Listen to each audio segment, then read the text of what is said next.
the Remington Podcast, where we talk about all things ammunition. Today, I'm joined here with Jon Langenfeld, Head of Research and Development Engineering, Justin Hefner, the Remington Gun Club Supervisor, and Logan Henry, Research and Development Engineer. All these guys are very seasoned target clay shooters, and we're going to break down the basics for you today. So what I wanted to start off with was, I really want to get into target clay shooting. Where do I get started? Sure. What are the different disciplines of target clay shooting? Well, I think the most popular ones is going to be your skeet, trap, and sporting clays. Not all gun clubs have all of it available. Some of them do. And I think that your first step is probably, a lot of people shoot clays in their backyard and do things like that, and you can buy throwers. But if you actually want to get out and shoot the disciplines, find a local gun club. Easiest way to do that, we were going to talk about the organizations, but we can probably do that now, and that's how I would start. And that's to look up your Amateur Trap Shooting Association, ATA, your National Sporting Clays Association, NSCA, and then the National Skeet Shooting Association, NSSA. They've all got websites, so you can look at that, and you might know somebody that shoots that kind of stuff anyways. You just reach out to them because there's a lot of schools shooting today and have these have teams and things like that. But find a gun club. That'd be the first place to start, and then from there, you can, the gun club, the guys that work at the club are usually very knowledgeable, shoot themselves, and they're a great resource to just figure out what are the basics, what I need to do. Give me some help and tell them. Yeah. I've never done this, but I want to learn. Mm-hmm. And, that's where, you go up to Justin and say, help me. I want to shoot a clay target, and then take it from there.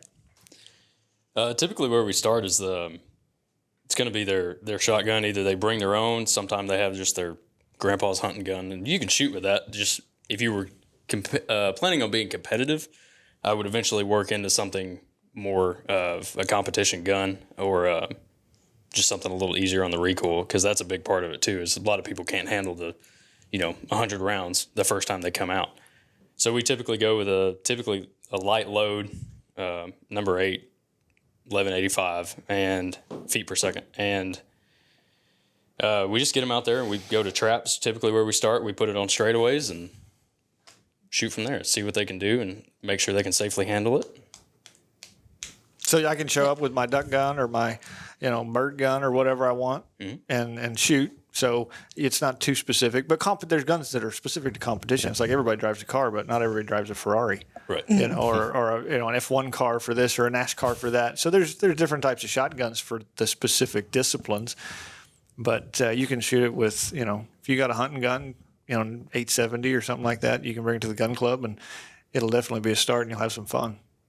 Yeah. So, very low level, like everyone can afford a kind of gun. Mm-hmm. Oh, yeah, 100%. Yeah, so basically all you need is a shotgun and some shot shells, and you're ready to go. Yeah. 20 gauge, 12 gauge. I mean, you could do it with a 16. Don't bring a 10. That's too much recoil. You don't need that for shooting clay targets. 28s and 410s, those are actually part of sporting clays and skeet shooting in the sub gauge. So you can bring those as well, but your most common is going to be 12 gauge. Yeah, and I'd say, as somebody starting out, you probably are going to have the most success with a 12 gauge. So that's what I usually recommend people bring whenever they're starting. Because like he said, putting them on straightaways and on maybe the trap field, we want to give you that good feeling of breaking your first clay and make you excited about the sport. Yeah, and also I feel like, everyone loads 12 gauge ammunition. It's probably easiest to find on the market. Well, and probably the cheapest too right now. Mm-hmm. Yeah. Yeah. So you talked about putting people on a trap field and them shooting straightaways.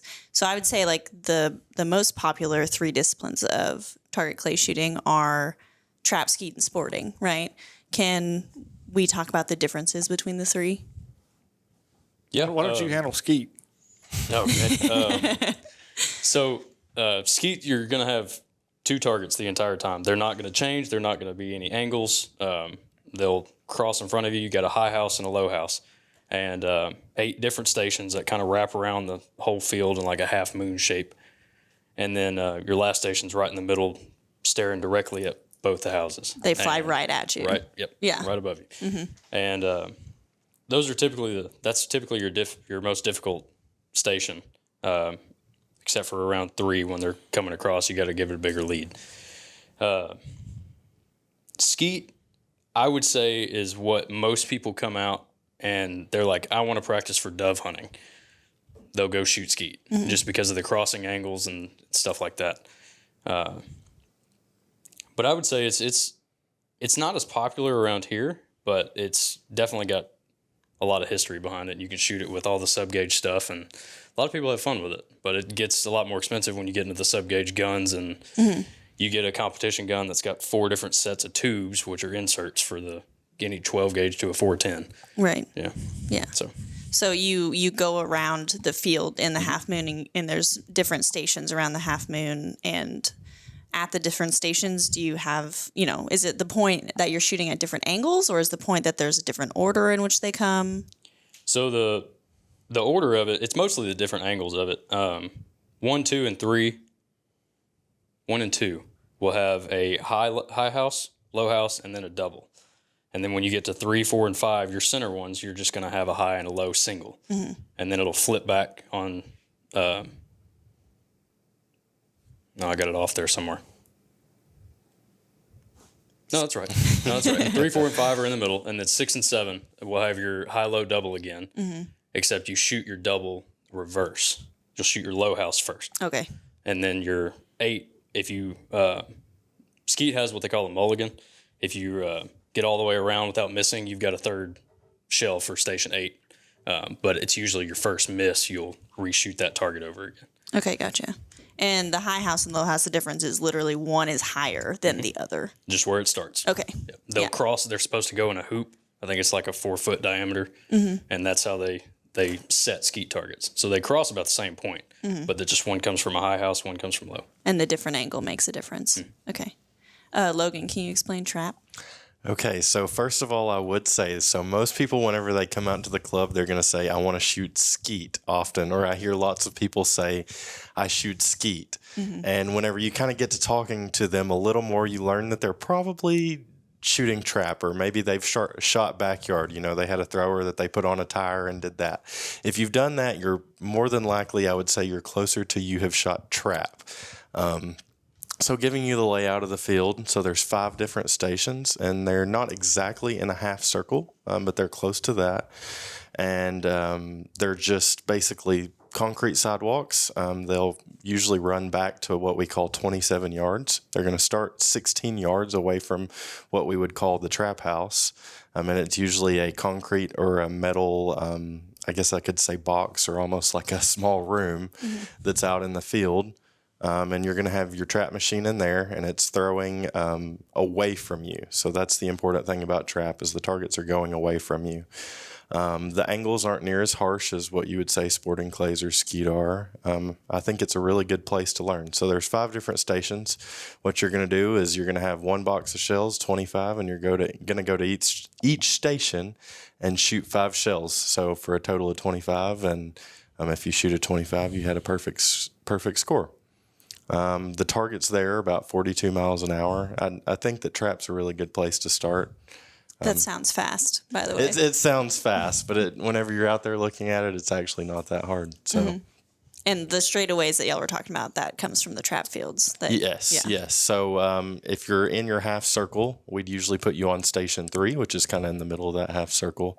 And you're just going to be looking straight at the trap house, and we're going to throw you a target that's just straight away from you. Like I said, so we're wanting to give you the greatest chance of being able to hit those targets.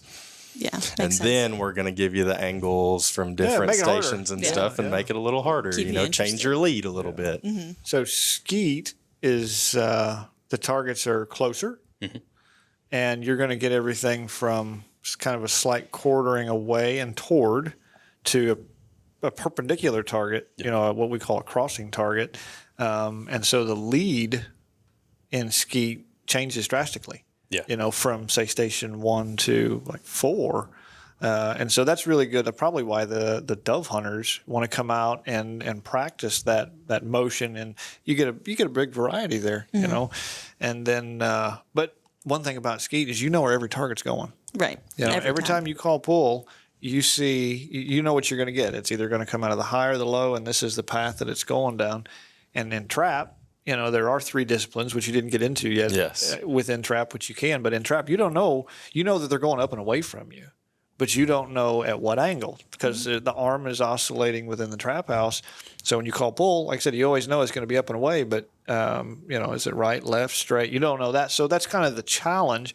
But also in trap, between what they call singles and handicap is distance. So you learn to be your shots are longer, which adds difficulty. So, I mean, I think understanding the singles and the doubles and the handicap within the discipline is important. And within Skeet, if you ever got to that level of, I want to compete. Yeah. In Skeet, you've got the different gauges. You've got 12 gauge and you got 20, 28, and 410. So you got those different events, the sub gauge, and then you got the 12. And then in trap, you've got singles, doubles, and handicap. And in trap, everybody shoots 12 gauge. Unless for some reason it would be recoil sensitive or something like that a person to choose to shoot a 20.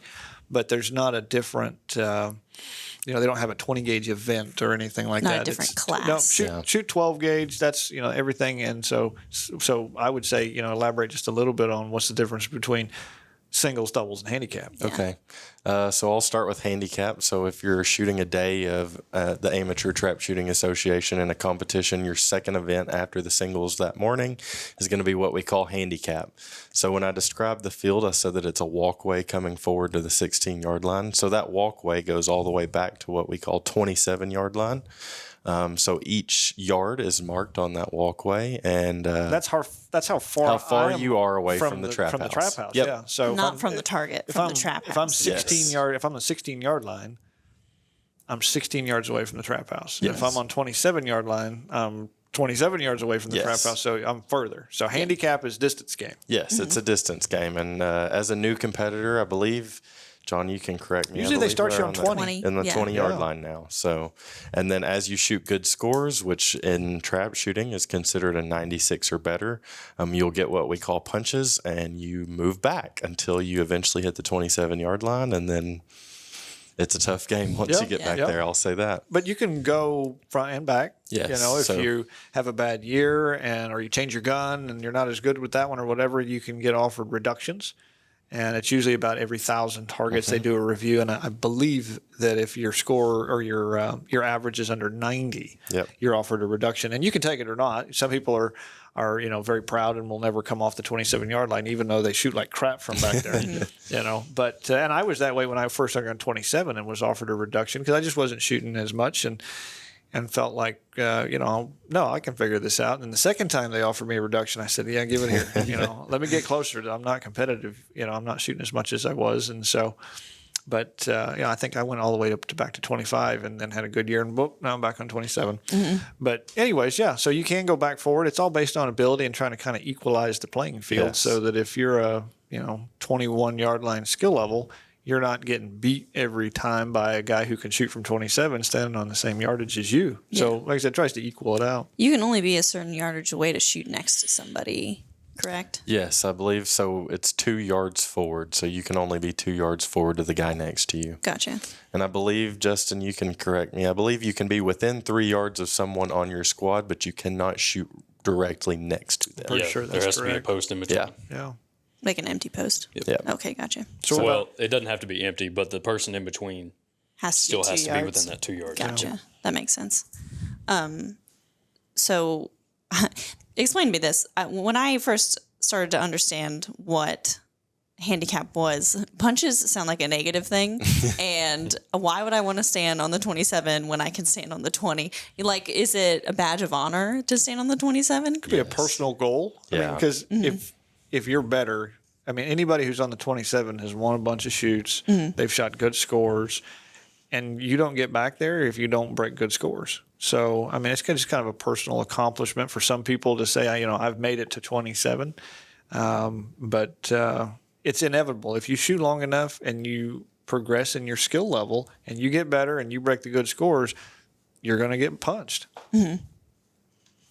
It is what it is, I guess. Yeah. So it prevents sandbagging, right? Oh yeah, nobody likes a sandbagger. Yeah, and it definitely still happens, but yeah, people have to overthink it to do that. So doubles. What's doubles? So doubles is rather than having angles as we do in singles, it's going to throw 2 targets at once. However, it is going to throw those 2 targets in the same exact place every single time. You're going to still change stations as it is, but you're going to shoot twice. This is where I would recommend probably not having a pump shotgun, but having an over-under or an automatic gun. So it's going to throw it in the same place twice. So The goal of that would be for you, for each station, to know where it's going to throw that first target, or you can look at the person shooting in front of you, and you're going to pretty much hold your gun pretty close to where it is, and then you're going to move over and shoot the second target. So the first target should be fairly easy. You're going to try to put your gun pretty close to where it's going to come out and shoot it, and then you're going to go shoot the second one, kind of like what I would teach somebody's like a singles target. So You should always break at least one of those clays, right? yes. You want to, yeah. Yeah, I'm not going to say you're always going to, but you should absolutely strive to always hit one of the two targets. I think doubles is probably one of the funnest, enjoyable disciplines in trap shooting. Yeah. I didn't come to shoot doubles until later in my trap shooting career. I wish I'd have started doing it sooner because it's just fun, shooting two targets, and it's got its own challenge and everything else. And one thing that Logan didn't mention was that you shoot doubles from 16-yard line, so you're up close. It's not a distance game. It's just about repetitive and two targets. And if you're standing on post 3, which is in the middle of the trap field, and you call pull, those two targets come out at the same time, same height, and that angle is, what is that angle that they come out at? Is it like 30 degrees from center each?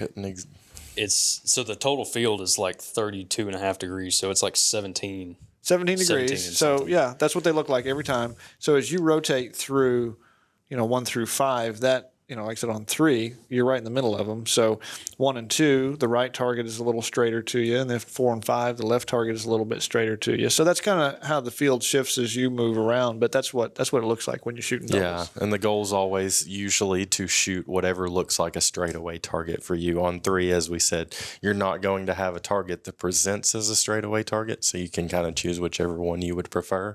But typically, double shooters are going to choose whatever their straightaway target is to shoot first. I mean, that makes sense to me. Yep. And then I think on 3, what I've heard, I do it, is whichever hand you shoot, and it's probably because of your eyes. So if I'm right-handed, I'm on 3, I usually shoot my right target first and then swing left so that my peripheral Open out eye. here Yep. has got the second target, and I can pick it up and go to it. Because if you didn't do that, now you're, that's what I've heard. Yeah. I don't know. When I first started, I kind of dabbled with it. Didn't really have a rhyme or reason. Then I just kind of settled into shooting right target first. But I know you do all kinds of crazy stuff out there. Yeah, I don't quote people whenever I teach people doubles. That's one of my favorite things to teach, but I do not teach them to shoot it the way that I do. Yeah, I've never shot doubles, but I've watched, and it's very rhythmic. Oh, it's super. Yes. Yeah, it's fun. There's some. What is that? What's the saying? You shoot singles and handicap for this and blah, Yeah, blah, blah. singles for trophies, handicap is for money, and doubles are for fun. Yeah. There you go. So, you'll always hear me around a trap shoot whenever it comes that afternoon. I'm like, yeah, let's go. This is the fun part of the day. Yeah. So, yeah, doubles is enjoyable. I would definitely tell anybody that they should try it. It's definitely a fun part of trap shooting. When singles get monotonous, try a little bit of doubles. So what's singles? What do you mean by what is Like singles? what? We didn't talk what about is singles yet. Yeah. You started with handicap. So singles is singles is pretty much just you're on the 16-yard line. The bird is going away at 42 miles per hour, and as he said, you've got your 32 degrees field of angle. You can get your target anywhere in there. So singles is basically handicap, but on 16-yard line. On the close. 16-yard line. Same yes. targets. Everybody's on the same playing field here, so it definitely vamps up the need to shoot a really good score whenever you're shooting singles, if you're going to compete. Yeah. I mean, I don't know. I don't understand people who shoot trap and don't compete in it. Maybe I'm just overly competitive. I'm a very competitive person. So. Yeah. Yeah. I think one of the things that I've seen is a lot of people that are apprehensive about going to an actual competition, especially if they maybe don't know people. I think that's hard for them just to get out and everybody's watching me. I don't want to shoot in front of people. I don't shoot well. I've seen that. Friends of mine growing up and shooting, it's like, hey, come shoot. And they're like, oh, yeah, I'm not that good, and it's like, oh, come on, So I think, if somebody is interested, just get out there and you'll find that the people that are at shoots those kind of people are just salt of the earth, and they'll help anybody, and they love to see new people come and enjoy the sport with them and things like that. And it's you're not out there socializing while you're shooting trap, but you're there for most of the day, or can be if you shoot all of the three disciplines. And there's a lot of, jaw jacking going on. Absolutely. So I would say that that skeet is more of a social while you're shooting. I've never shot skeet competitively, so I don't know. I could see some of them guys not wanting to talk too much, but it could, when we just shoot it for fun once in a while, it's definitely, one guy shooting at a time, and then there's, I don't know, 3-4 people standing there waiting. So they could, they got nothing else to do standing there. Yeah. Trash talk. Unless they're trying to focus or whatever. Yeah. But, Yeah, but that's what I would say. Same as John said, I would encourage anybody, if you're apprehensive about it, just go out and maybe just the first couple of people you say, just tell them you're new. And a lot of people will just absolutely take you under their wing and either help you or they'll show you around the shoot. I mean, you won't find any better people than you will with all disciplines at shoots. Just great people. I feel like a trap shoots too, no one's standing there counting how many you're shooting anyways. You're the only one who cares what your score is. No one else does. So just jump out there, I think. But that leaves sporting. Yeah. So sporting clays is, I tell people it's like golf with a gun, because you have a course, and we've got a course here at Remington, 13 stations, just like a golf course. It's got every, set of holes. You're going to go to each station, and those throwers are set up differently every station. You're going to get to figure out and see where they're going to come from. They call them show pairs. So you get up there. It's kind of almost a blend a little bit, because you've got the socialization with skeet, because one guy's going to shoot at a time, and usually with a group of people, 3 or 4 people, so they can stand there so you can talk and whatnot if you want to. But you're going to get all different kinds of targets. You're going to get stuff that's rolling across the ground, stuff coming towards you, going away from you. You're going to get different. So there's always pairs. I'll throw that out there. Everything's always 2 targets. Okay. And they're either going to be what they call a true pair, which is at the same time, or a report pair, which is when you fire at the first target on the report of the gun, the second target is thrown.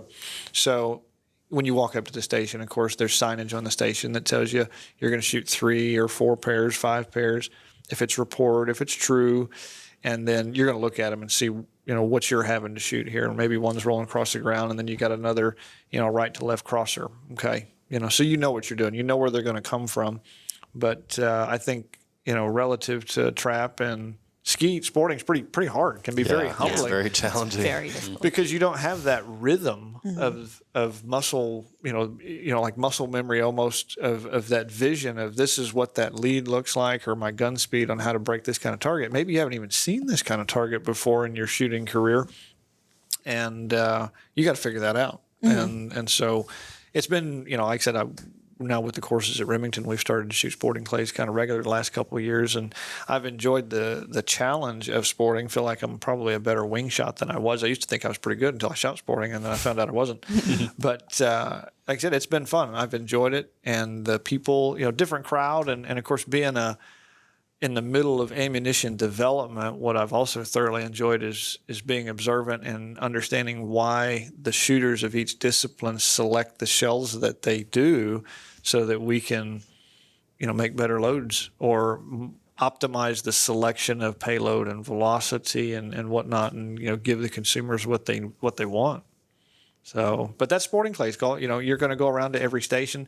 You're going to have an order. So, like if we 3 were going to go to station 1, I shoot first, second, third. Then when we go to station 2, we rotate. And then you'll shoot first, and you'll shoot second, and I'll shoot last. And that's to keep everything fair, so that, I only got 2 show pairs, and then I had to start shooting. Well, they got to watch a whole bunch of them and see what I did wrong. And, and so then station 2, I get to do that. Maybe I can figure it out before they do, and then, beat them. But anyways, you get to see a whole course. There's, like I said, out here at Remington, you're going to see all different kinds of stations, and, field and in the trees. And I mean, gosh, we've seen stuff on courses that are down in the bottom of valleys, or, my wife, I haven't seen it. My wife said it a few years ago at the Arkansas State shoot. They had what they called a Jesus rabbit, and it was a rabbit skipping across the pond, and you had to shoot the thing before it sunk. Nice. Yeah, so it was the Jesus rabbit. But all different kinds of scenarios. You just never know what you're going to see, and how the people who set up the shoots are going to get creative with the type of targets that they throw, because they can really do anything. Bounce them off trampolines. We've seen them real slow, not a lot of speed, just kind of little lollipops that float up, or they'll challenge you with visual, trees in the way and throw it through. It's not a hard target to break, but your eyes are playing tricks on you because of the trees there, and then you're trying to focus on the target and things like that. And they've also got them that are different sizes. Yes, and that so you got your definitely standard throws a wrench targets in it. and minis and middies, and so you can, again, visual, playing games with your eyes. You can throw a small target, and you're used to seeing a full size target, so it looks like it's really far away, and you might lead it 4 foot like when it's it only just needs flying 2 so foot. fast, right? you Yeah. know? So that's an added piece of it in there that kind of makes it fun. But like I said, I've told people before, I truly believe that every sport is unique in how you develop skills. Skeet shooters shoot a certain way. They get used to it. They got their leads, everything. Trap shooters the same way. Oh, yeah. Routine. Whether it's a habit, good, bad, whatever. Trap shooters, you develop that. But if you take a trap shooter and put them on a skeet field, it's usually a train wreck. And you go put a skeet shooter on a trap field, and it's the same way. And you put either one of them on a sporting course, and it's a train wreck. Everybody's bad at sporting. But you can take a sporting shooter, like a good sporting shooter, and put them on a trap field or a skeet field, and they'll hold their own. They may not win it, but they can break them kind of targets because they've seen all different kinds of varieties. So Shoot, they might get bored. well, that's why Some of them do. Well, yeah. I mean, I don't want to step on anybody's toes, but I know sporting shooters that are like, oh, they're going the same place every time. Why do I want to shoot that? Yeah. So, but again, there's people that don't shoot sporting clays because they're not social. When they want to shoot, it's like, I'm going to walk to the line, I'm going to shoot my whole 100 targets, and that's it. I don't want to wait for 3 other people to shoot before I get to shoot again. It's like, here we are, we can talk later, we're going to shoot now. Yeah. But but all of it's fun. I mean, if you like shooting reactive targets, I mean, I think that's what the hook is just seeing those targets break and blow up, and your first taste of a competition when you win, you're like, oh, I'm pretty good. I can do this. I think that's what it's almost like a drug. Oh, yeah. It brings you back every time, especially if you like to shoot and you like guns. And You like trash talk. depends on who you are. You got to be careful. I've never been to the sporting field without anyone talking smack. Yep. But just know that there's somebody out there who can beat you. Yeah, every time. But, you get humbled every time you walk out there. Yeah, and another cool part about sporting is a lot of people drive their buggies too. You go to a sporting shoot and you'll see golf carts, Rangers, Can-Ams. I mean, all kinds of cool different buggies, which adds to the fact of him calling it, like golf. It's very much like golf. It's a course. Yeah, and you can walk, absolutely. So if you're a beginner and you don't have a buggy, it's more than fine to walk. I often walk. People walk golf courses. Yeah, and but it's cool to be able to bring your buggy out and go from station to station, a little bit of camaraderie in between, maybe like Audrey said, a little bit of smack talk. Just make sure you're able to back that up, I would say. Yep, 100%. So, yeah, all good stuff, all fun. If you like to shoot and whatnot, definitely try. I like it too because it's in the off season from hunting. You can compete all year round somewhere. I mean, you can go. There's a lot of people go to Florida and shoot trap. When it's warm in the wintertime. Retired folks that have the time to do that kind of stuff. But shoot, they have heated boxes now for trap. I've actually shot in a 5-stand, so it's kind of like shooting all the different kind of sporting targets from like trap stations almost, 5 stations, and you get the variety. But I've actually shot in a heated 5-stand where it was in a little room and it had windows that opened up and had the heaters, outside heaters and everything, and there were 5 doors. And you'd open them windows up and just stand there, and they had all them throwers out there for 5-stand and shoot them, And that was up north. That was in Minnesota. Of course, it gets, a lot colder than it does here in Arkansas, and minus 30-something degrees or whatever. And, you'd want that. Yeah. But, those are the 3 disciplines. And I think we're all pretty new. I've never competed in skeet. Have you guys? I've never. I have not either. No. I think we've all been legacy trap shooters from a while and then started to dabble. Logan and I have started to dabble with sporting clays, actual registered competition in SCA the last 2-3 years, And again, we put the course in here at Remington, and that's been new and fun to learn the sport and everything. And we keep trying to get him to come out with us, but he's got to work. Yeah, to set those fields. I'm on the other side of it. So I want to talk about the competing aspect a little bit. So you can go out to not any gun club has all 3, but you can go out to a gun club and shoot trap, skeet, or sporting and have fun with your buddies and stuff. But you can also compete in these things and shoot what are called registered targets. So I mean, Justin, what is a registered shoot? So they're what? And well, okay. Let me think about it one at a time. Trap. There's going to be a set regulation of how these targets have to be set, and like he said, they're 42 mile an hour. There's a certain height that they have to be, and if you're going to have a registered shoot, which anybody can join at the registered shoot, doesn't matter.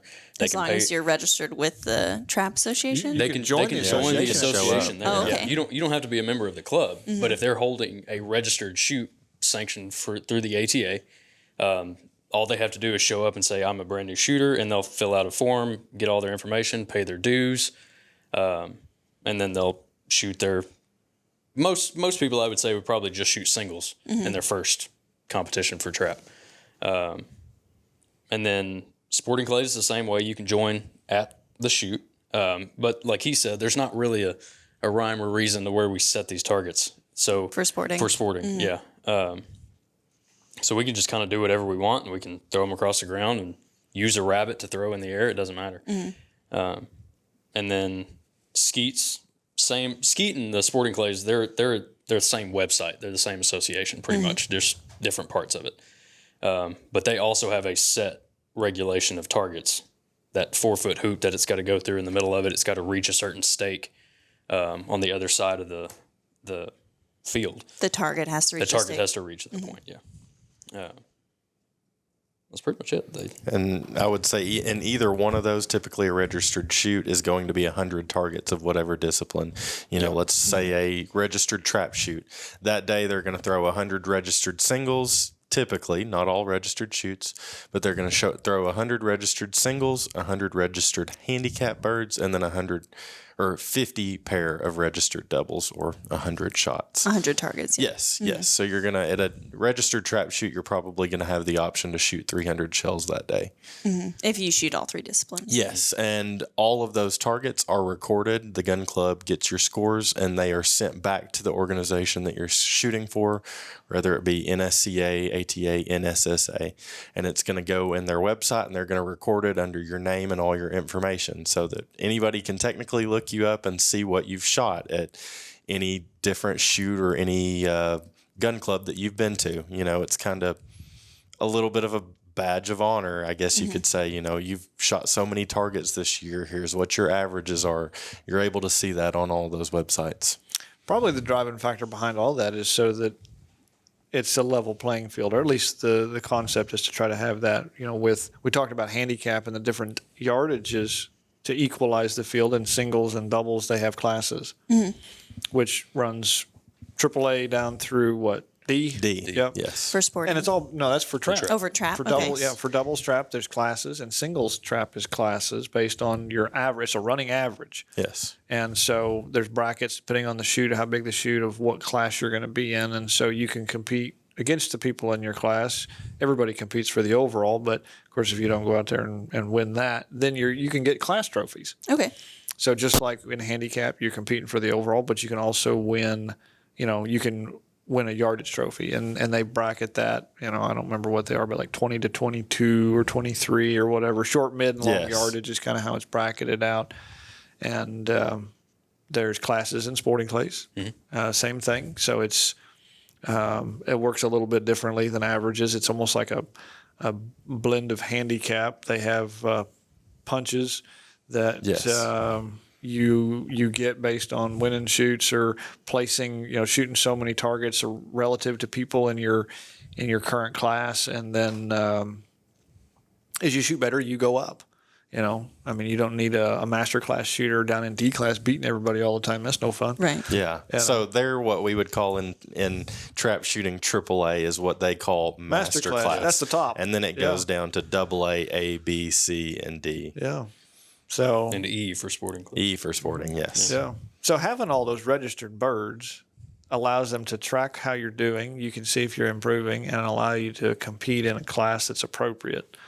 They're trying to mitigate sandbagging as well. Well, yeah, 100%. And there's minimums. There's minimum targets depending on the shoot that you're going to go to. If you go to the Grand American, you got to have a minimum of 1,000 per discipline to be able to shoot your class or yardage.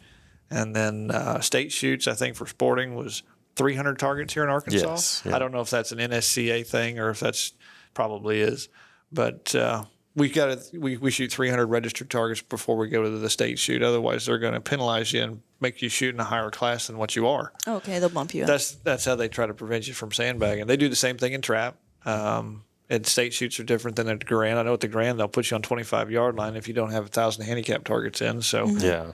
and then they'll bump you classes, things like that. So try to level it out, put you in the right class, get you in the right distance on handicap, try to make it fun, and you can keep track of all your scores and see how many you've shot over a lifetime of shooting, or how many every year, or what your averages are, getting better here or there or not, and everybody in the whole country and at the shoot, is within that. And like I said, like Logan said, you can look up everybody and see how, the big dogs are shooting. I mean, your Harlan Campbells and people like that in the trap world, and you can see how many they've shot this year and what their scores are. Mm-hmm.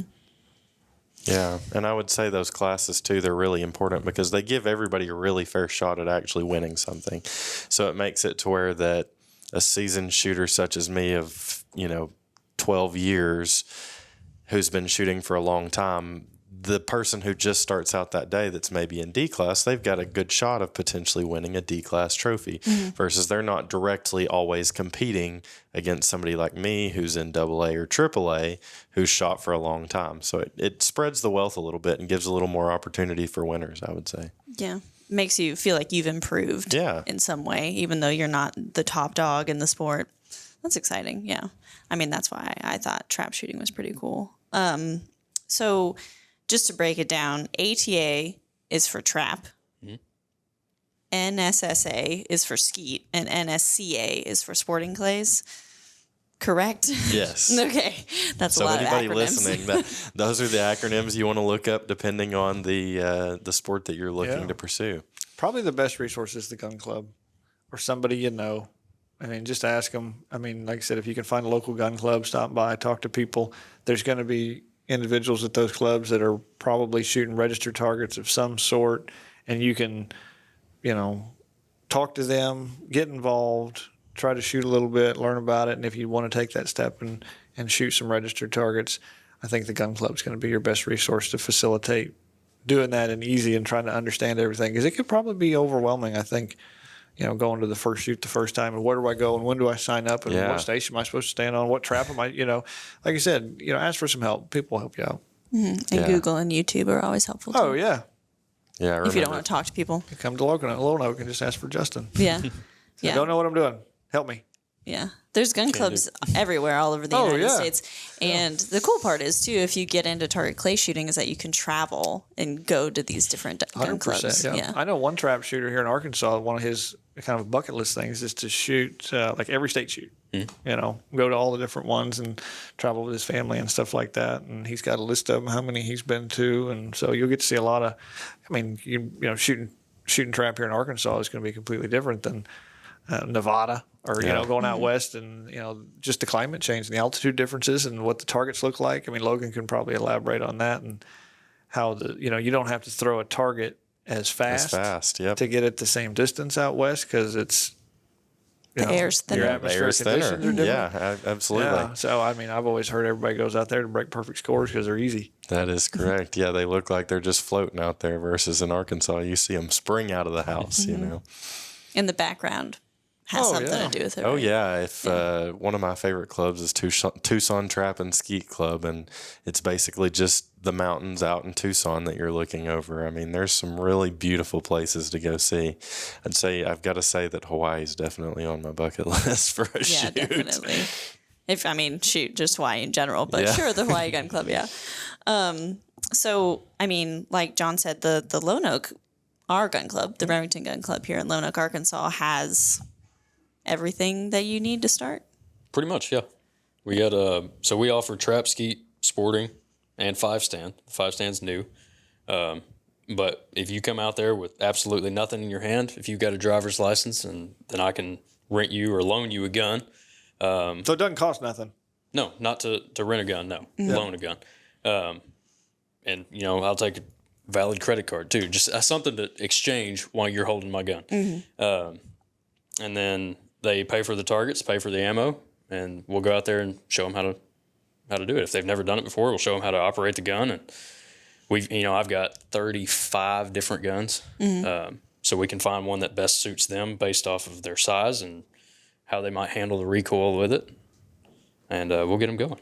Yeah, and y'all are open to the public, right? So you don't need to be a member to show up. Nope, no membership. We're open Wednesday through Sunday, 11 to 5. Mm-hmm. I mean, you two, I know that y'all started shooting out at the Remington Gun Club when you were tiny.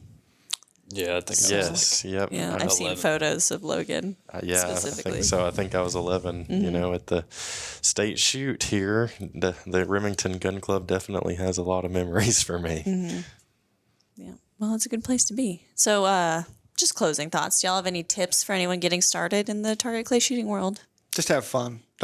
If you're starting out, don't get discouraged because you're not going to break them all right out of the gate. And I think that's probably one thing that I've seen new shooters, can struggle. Go to the gun club, ask for some help. And if somebody knows what you're doing, they can give you some instruction and get you on track quicker than just trying to struggle through something on your own. But stay with it. It's fun. And just enjoy it. There's lots of resources. I myself, I still watch them. I'm going to start helping kids here in the next couple of weeks with AYSSP starting, and I still watch the videos that I've watched for many years. So there's videos, there's books, there's YouTube videos that can all help you just get better with it. And, maybe rather than you starting and going, as he said, down a long path of maybe a little bit of sorrow, that'll get you started with the right techniques from the start. So I think that's important. We got gun club. That's pretty much what I got. I mean, that's why we start them on straightaways, is kind of build their confidence and break a few, figure out what they're doing, and then we start giving them the angles. And then, so if you can go out to your local gun club and find somebody to help you and watch a couple, like we got people watching videos and podcasts and all the time, just coming in and say, well, I listened to this, and be like, yeah, that's right. So yeah. Don't be afraid to try anything new either. Sometimes ask questions. When you're shooting, you try something new that you've seen from these videos, and it doesn't automatically turn into success. I always said, whenever my father was coaching me, whenever you try something new, you're probably going to shoot worse for a certain period of time, but eventually the outcome is going to be better. So just keep that in mind. Yeah. And I just want to say that you don't have to be a child to start target clay shooting. Like, I know you guys all started really young, but I started as an adult, and it's still a lot of fun. And people are still open and accepting to you, like, coming into the world of target clay shooting. So that's my little tidbit of information. Well, there you have it, guys. Remington is on the rise. Like, comment, subscribe, and be sure to share this podcast with your hunting and shooting buddies. If you have any questions for me or these three, you can email us at podcast@remington.com. Thanks for listening.